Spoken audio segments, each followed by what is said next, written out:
Na primeira carta de João, capítulo 1, do verso 1 a 4, primeira carta de João, do verso 1 a 4, lembrando os irmãos que nós começamos uma exposição domingo passado, e nós vamos então dar continuidade, Deus permitindo até o final da carta, não hoje tudo, mas é importante que nós ainda verifiquemos alguma coisa que nós encontramos aqui no capítulo, nesses versos do capítulo 1, do verso 1 a 4, da primeira carta de João.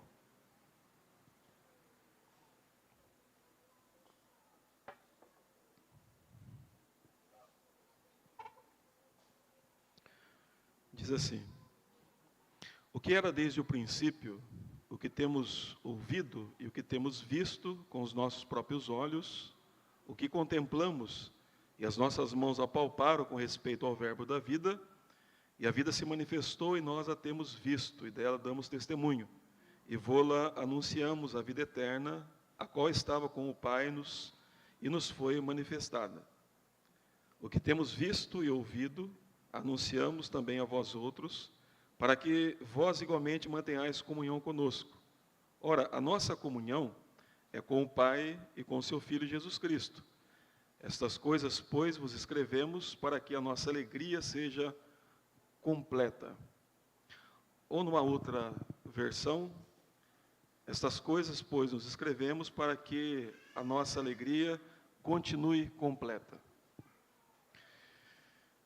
Muito bem, meus amados irmãos, nós começamos aqui então uma exposição dessa carta e procurei mostrar para os irmãos que uma doutrina ou uma heresia estava entrando na igreja da época de João.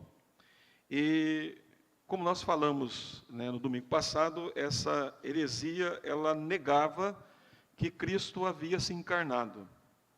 Havia um grupo chamado de docéticos, ou uma filosofia docetista, que ensinava então que, na verdade, o corpo físico de Cristo era apenas uma aparência, porque eles compreendiam que o espírito é bom e a matéria é má. Então, como que Deus pode entrar num corpo material, se Deus é bom, se Deus é espírito? Então, eles negavam a encarnação de Cristo e diziam que era apenas uma aparência. Então, essa era uma das ideias que estavam entrando na igreja. Eu quero lembrar aos irmãos que é bem provável que as pessoas que estavam falando sobre isso eram pessoas que eram novas convertidas e que vieram de alguma religião ou de alguma seita que ensinava essas coisas. E lembrando os irmãos que novos convertidos, normalmente, eles trazem muitas coisas que eles aprenderam antes de serem crentes. Práticas, costumes, ideias. E por isso que ao longo do tempo devem ser discipulados, doutrinados biblicamente, para que eles então modelem a mente deles à luz das Escrituras Sagradas. Então, eles tinham algum desses falsos mestres, que estavam então atacando a igreja, e alguns que estavam aceitando a ideia, eles defendiam isso, que Cristo não se encarnou de fato, mas o corpo de Cristo era apenas uma aparência, e que Deus usou então aquela aparência, no caso aqui Jesus Cristo, para cumprir então o propósito que ele veio a fazer. E eles entendiam então que Deus é um espírito puro, e que Deus então não pode se misturar com a matéria. Eles também acreditavam que, por Deus ser puro e santo, é bem provável que eles também negavam a doutrina da criação. Como que um Deus santo, como que um Deus puro pode criar algo impuro, que é a matéria? Eles também entendiam que o fato de nós vivermos nesse corpo físico, nós estamos numa prisão.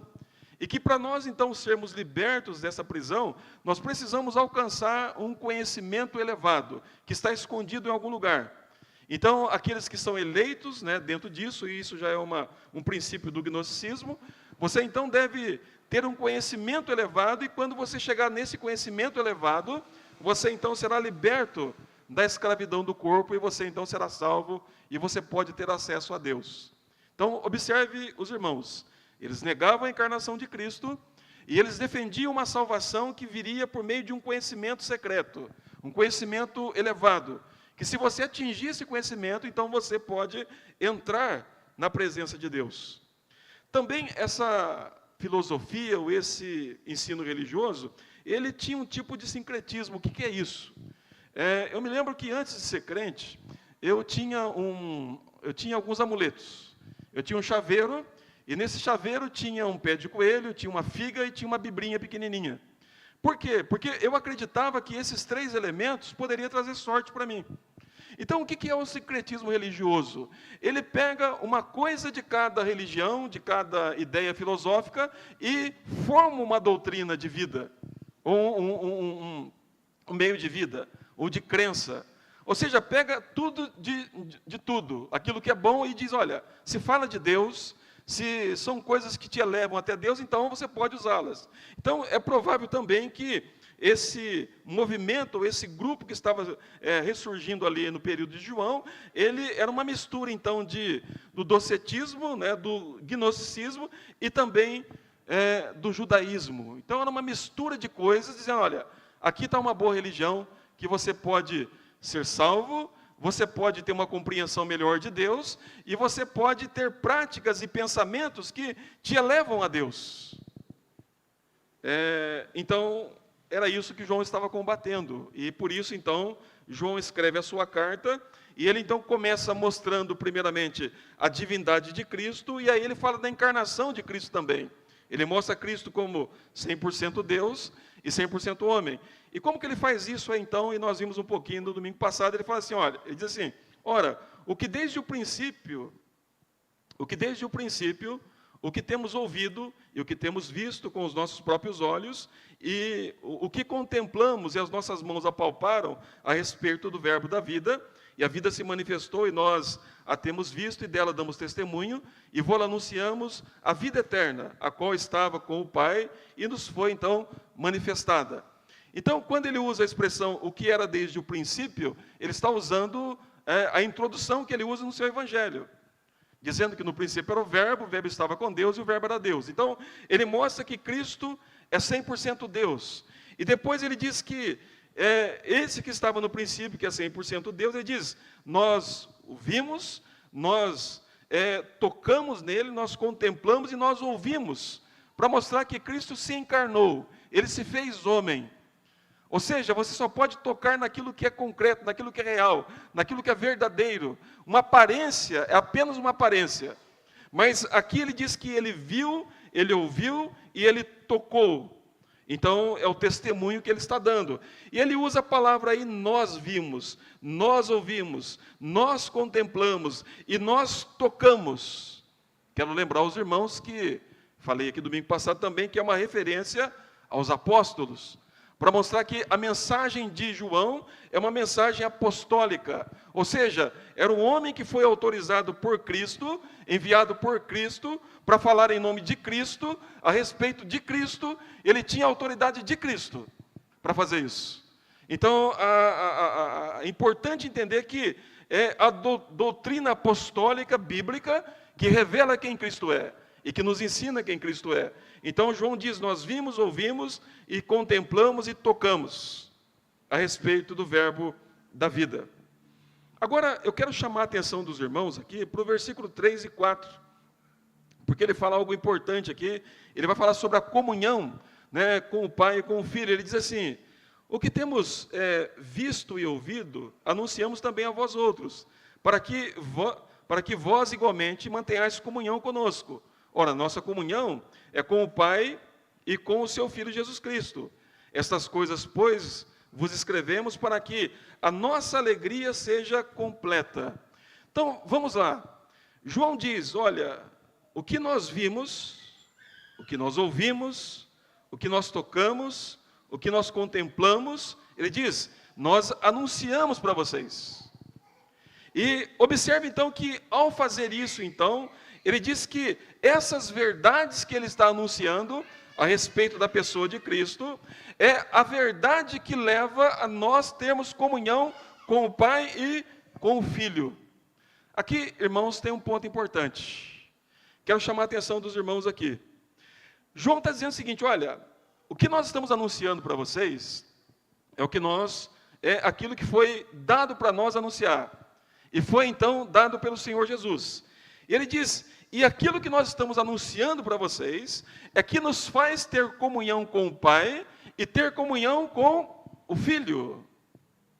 Isso quer dizer, irmãos, primeiramente, que não há possibilidade de alguém ter comunhão com Deus, de alguém ter comunhão com Cristo, se nós não tivermos conhecimento da doutrina apostólica. Ou seja, João está colocando limites aqui.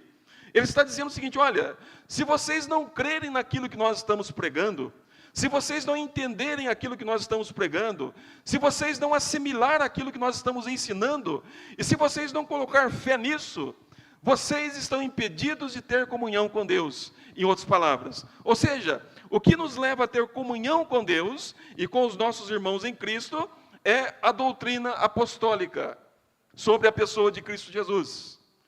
Veja, os irmãos, a importância de uma igreja saudável. Veja a importância de uma igreja que ela é doutrinariamente ensinada corretamente, biblicamente. Porque sem ter conhecimento e sem ter confiança na doutrina bíblica, você não pode ter comunhão com Deus. Deixa eu colocar isso aqui em outras palavras. Se a sua compreensão de Cristo Jesus não for de acordo com aquilo que ficou registrado pelos apóstolos, e se você divergir daquilo que os apóstolos ensinam, então você não pode ter comunhão com Deus, o Pai. E também você não pode ter comunhão com Deus, o Filho. Onde não há doutrina sadia, não há comunhão. Onde não há ensino sadio da palavra, uma compreensão correta da palavra de Deus, não há comunhão com Deus. E é isso que João está dizendo. Se alguém deturpar isso, se alguém tentar misturar alguma coisa, aquilo que os apóstolos ensinaram, você não pode ter comunhão com Deus. Você não pode se relacionar com Deus. E então implica que a comunhão apostólica é uma comunhão derivada da comunhão com Deus. Ou seja, somente aqueles que têm compreensão e entendimento das verdades bíblicas, de acordo com aquilo que foi ensinado pelos apóstolos, é que pode ter comunhão com Deus. Então, vamos pensar numa coisa aqui, irmãos.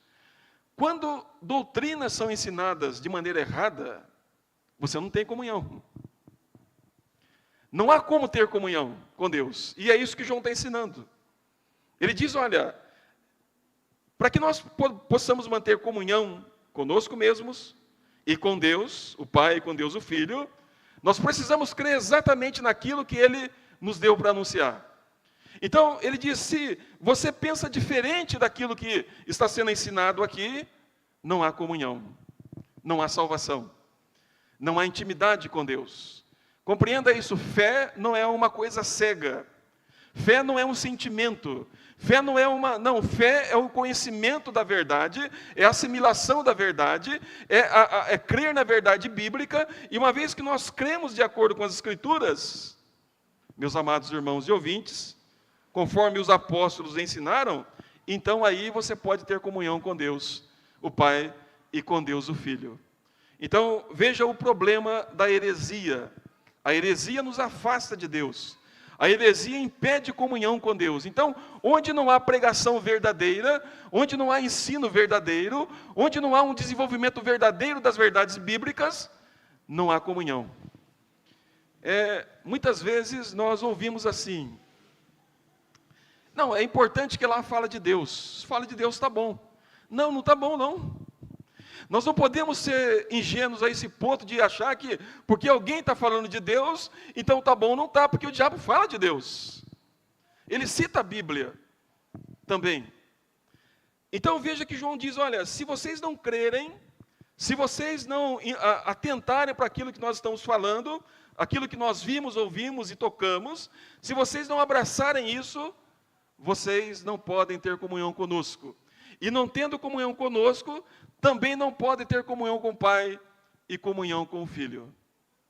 Então, irmãos, Deus deu doutrinas, não é só para encher o intelecto.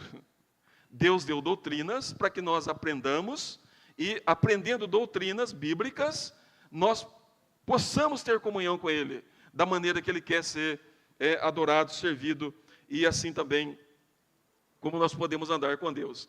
Então, a primeira coisa aí que eu destaco com os irmãos é que somente por meio da doutrina apostólica é que nós podemos manter comunhão com o Pai e comunhão com o Filho. Se nós não tivermos uma comunhão apostólica, nós não temos, de fato, comunhão com o Pai e comunhão com o Filho.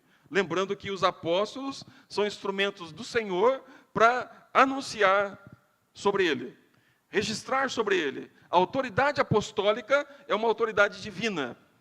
Então, aquilo que João escreveu, aquilo que Pedro escreveu, aquilo que Mateus escreveu, aquilo que Paulo escreveu, é o mesmo que Cristo estivesse escrevendo por meio deles.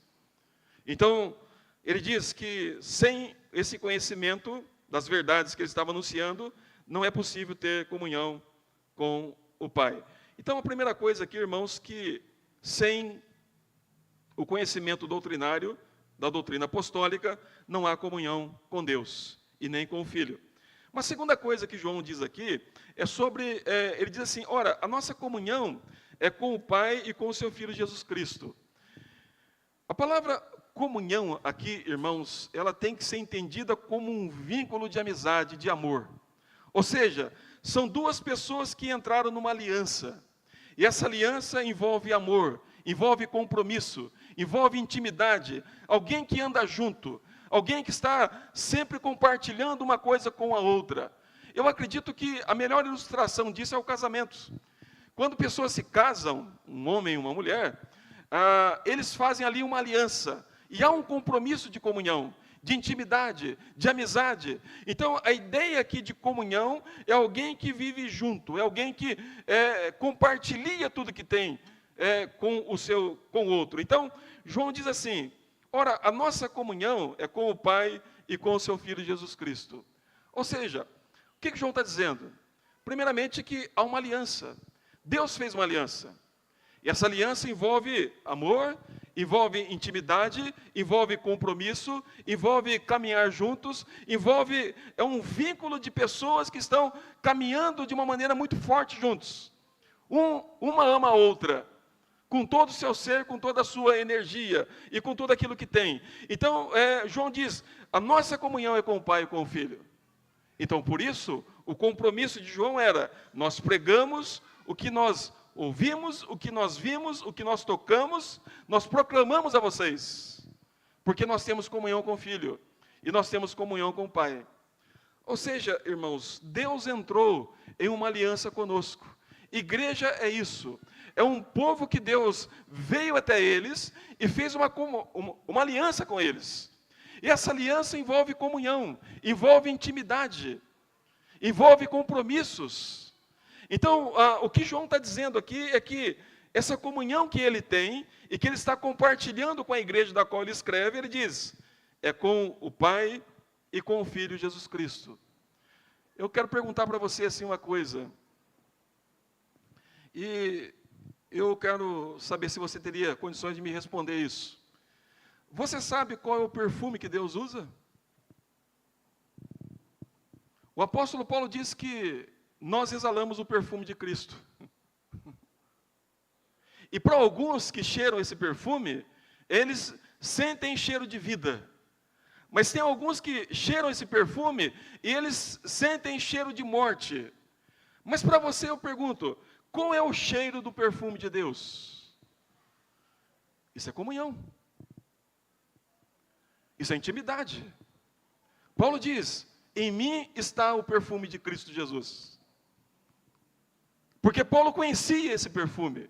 Paulo experimentou dessa vida em Cristo Jesus. Você poderia me dizer isto com todo o seu coração? Eu sei qual é o cheiro do perfume de Deus. Deus cheira vida, e vida em abundância. E você pode então dizer isso? João diz, olha, a nossa comunhão é com o Pai e com o Filho Jesus. Você consegue dizer para mim aquilo que agrada a Deus e aquilo que não agrada a Deus? Você consegue dizer que no momento que você viveu hoje e naquilo que você fez hoje, você fala assim, não, hoje Deus sorriu para mim.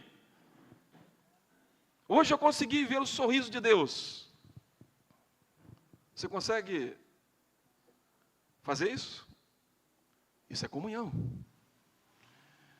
Duas pessoas, quando elas têm comunhão verdadeira, só de olhar uma para a outra, ela já sabe o que está acontecendo. Ela percebe o que está acontecendo. Isso é comunhão, isso é vínculo. Então, o que João está dizendo é que aquilo que ele pregou, que está pregando, ele diz, é isso que nos leva a ter comunhão, uns com os outros, e com o Pai e com o Filho. Porque quem estabeleceu esta aliança de comunhão, quem estabeleceu esse relacionamento, não fomos nós. Foi Deus quem fez isso. Foi Deus quem veio até nós. Foi Deus quem diz como que nós deveríamos cultuá-lo, adorá-lo, amá-lo, andar com ele e servi-lo. Então o ponto é que, quando nós experimentamos essa comunhão com Deus, nós somos sensíveis à presença de Deus. O caminhar de Deus ao nosso lado. Como um puritano disse certa vez, eu percebi o mover de Deus do meu lado. Ou seja, a comunhão era tão estrita que ele percebia os movimentos de Deus ao lado dele. Então, pense, os irmãos, que isso deve ser comum na vida dos crentes. Não é só para alguns crentes em especial, como ensinava aqui o gnosticismo. Somente aqueles que têm uma capacidade de conhecimento daquilo que é oculto é que pode chegar até Deus. Ele diz, mas não, o cristianismo diz que a comunhão com Deus, ela é aberta para todos os crentes de igual maneira. E não há um mais especial do que o outro. Porque Deus ama a todos de igual maneira. E a aliança é a mesma. Então, João diz, a nossa comunhão é com o Pai e com o Filho. Eu pergunto para você, meu irmão, minha irmã, você tem experimentado disso? Isso tem feito parte da sua vida? Essa comunhão, essa intimidade? Então, João diz que somente por meio da doutrina apostólica é que nós conseguimos atingir essa comunhão com o Pai e essa comunhão com o Filho. Mas João, ele fala de uma terceira coisa importante, que é fruto desta comunhão com o Pai e com o Filho. No versículo 4, meus amados irmãos, ele fala assim, olha, estas coisas, pois, vos escrevemos, para que a nossa alegria seja completa. Vamos lá. João não está pregando aqui de uma maneira audível, como estou fazendo agora. Mas João encaminha uma carta.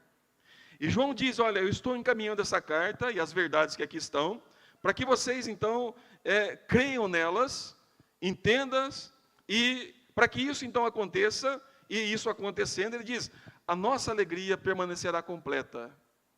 A nossa alegria permanecerá completa. Então, vamos pensar em alguma coisa aqui. O que é a palavra alegria que Paulo está, ou melhor, que João está usando aqui? O que ela significa? E isso é importante nós compreendermos. Primeiramente, irmãos, a palavra alegria aqui, que João usa, ela indica, ela aponta para algo, para uma satisfação completa. Vamos pensar alguma coisa aqui. Nós podemos ter satisfação, mas incompleta. Pense numa pessoa intelectual, que gosta de ler. Então ela pega uma literatura que ela gosta, e ela lê aquilo ali e fala, nossa, isso aqui é uma coisa maravilhosa. Ela fica contente com aquilo que ela está lendo ali. No entanto, ela só tem uma alegria intelectual. Alguma coisa falta. Ela leu aquilo ali, gostou, mas faltou alguma coisa. Ou então tem aquelas pessoas que elas são bem assim, emotivas. As emoções dela sempre estão à flor da pele. E de repente ela recebe um presente, um elogio, e ela fica totalmente feliz, alegre. Mas ela está alegre só emocionalmente. O intelecto dela ainda está faltando alguma coisa. Ou então nós podemos ter assim reações sentimentais ao longo da vida por diversas coisas, mas sempre existe algo faltando. O ponto aqui, irmãos, da alegria que Paulo está falando, é algo que ele satisfaz o nosso intelecto, ele satisfaz as nossas emoções, ele satisfaz os nossos desejos e todo o nosso ser. Ou seja, é uma alegria que nos toma por completo. Nós estamos satisfeitos intelectualmente, nós estamos satisfeitos emocionalmente, os nossos desejos estão todos eles completos e satisfeitos, e tudo na nossa vida é motivo de exaltação. Ou melhor, de exultação, de alegria, de felicidade. E compreendo os irmãos que João está escrevendo para uma igreja que ele diz assim, o mundo jaz no maligno. Ele fala algo do mundo que é algo tenebroso, mas ele diz, mas mesmo assim, mesmo nesse mundo tenebroso que jaz no maligno, ele diz, a alegria pode ser completa. Então, a primeira característica desta alegria é que ela completa todo o nosso ser. Ela satisfaz todo o nosso ser. E por isso que é bem possível que a tradução que a nossa alegria permaneça completa seja uma boa tradução. Porque ele está falando de uma coisa que é contínua, não é algo que é interrompido, mas é contínuo. Então ele diz que essa alegria, ela é algo que ela produz em nós completude. Mas também essa alegria, segundo Paulo, ou melhor, João, ela também produz em nós alegria, exultação, louvor. Ou seja, essa alegria produz em nós motivo de cantar, de louvar, de sorrir, de contagiar outros. Eu não sei se os irmãos já fez esse teste, mas quando nós compramos um presente para os nossos filhos, principalmente quando eles são pequenininhos, né? Você traz o presente e ele né, fica cheio de alegria, abaixa o pai e fala, pai, eu te amo, hein? E é assim mesmo. Eu já fiz isso quando era criança, né? Fica cheio de alegria. Então, é algo parecido com isso. Ou seja, o crente que está satisfeito por completo em tudo, ele é uma pessoa feliz, ele é uma pessoa alegre, ele é uma pessoa jubilosa. Ou seja, ele é uma pessoa que exulta em seu coração, porque ele está completo, pleno, pela verdade apostólica. Então, João está dizendo que a comunhão com o Pai, a comunhão com o Filho e a compreensão da verdade, da doutrina apostólica, produz isso no coração do pecador. Completude, felicidade, exultação no coração. E ainda, irmãos, essa alegria, ela produz poder, força. Ou seja, o salmista, no Salmo 46, ele fala assim, ele está falando sobre tribulações, né? Ele diz assim, Deus é nosso refúgio e fortaleza, socorro bem presente nas tribulações. Aí ele fala assim, portanto, não temeremos. E aí então ele vai dizer algo como se fosse o dilúvio, não temeremos. Então essa alegria que que João está dizendo aqui, ele fala que ela é uma alegria que tem uma satisfação completa, ela produz júbilo no coração, mas também essa alegria que João está falando aqui é algo que nos dá poder, é algo que nos dá força, e que mesmo diante de tribulações e de problemas, você não percebe o impacto dos problemas na sua vida. Eles estão presentes, eles estão ali, mas aquilo que te tomou é tão poderoso que não te deixa abalar, que não te deixa abalar. Então João está falando dessa alegria, que é produzida no coração do crente, quando ele tem no seu coração as doutrinas apostólicas. Então, deixa eu perguntar uma coisa para você. O que te abala no seu coração? Talvez a sua mente está contente, mas as suas emoções estão equilibradas? Estão controladas? Elas estão satisfeitas? Seus desejos? Seus prazeres? O João está dizendo o seguinte, olha, a alegria que eu estou dizendo aqui, ela não só é completa, ela atinge o nosso intelecto, as nossas emoções e os nossos desejos de toda a nossa vida, ela também produz em nós alegria, júbilo, exaltação, felicidade permanente, e João também diz, ela é poderosa, ela nos dá poder, ela nos guarda, ela nos protege, e ainda que coisas difíceis aconteçam, esses que têm essa alegria plena do Senhor, eles continuam firmes, sem se abalar. O salmista também diz isso. Ele diz que aqueles que confiam no Senhor são como o monte de Sião, que não se abalam, mas permanecem para sempre. Há poder, poder que não te deixa ficar perturbado, ansioso ou angustiado, mas um poder que te preserva, que te guarda, que te fortalece. João diz, para que a nossa alegria permaneça. E por fim, irmãos, João diz que esta alegria, ela é permanente e ela é completa, porque ele diz assim, para que ela seja completa. ou completa. Uma coisa completa, irmãos, é algo parecido com isso aqui. Eu vou encher o copo e derramar um pouco aqui. Ele está completo. Não falta nada. João diz o seguinte, que a verdade apostólica, uma vez que ela é abraçada, uma vez que ela é crida, nós temos comunhão com o Pai. E por termos comunhão com o Pai, então nós temos uma alegria que é plena, ela é exultante, ela é poderosa. E ele diz, e ela é permanente e completa. Ou seja, nada pode tirá-la de nós. Nada pode arrancar de nós.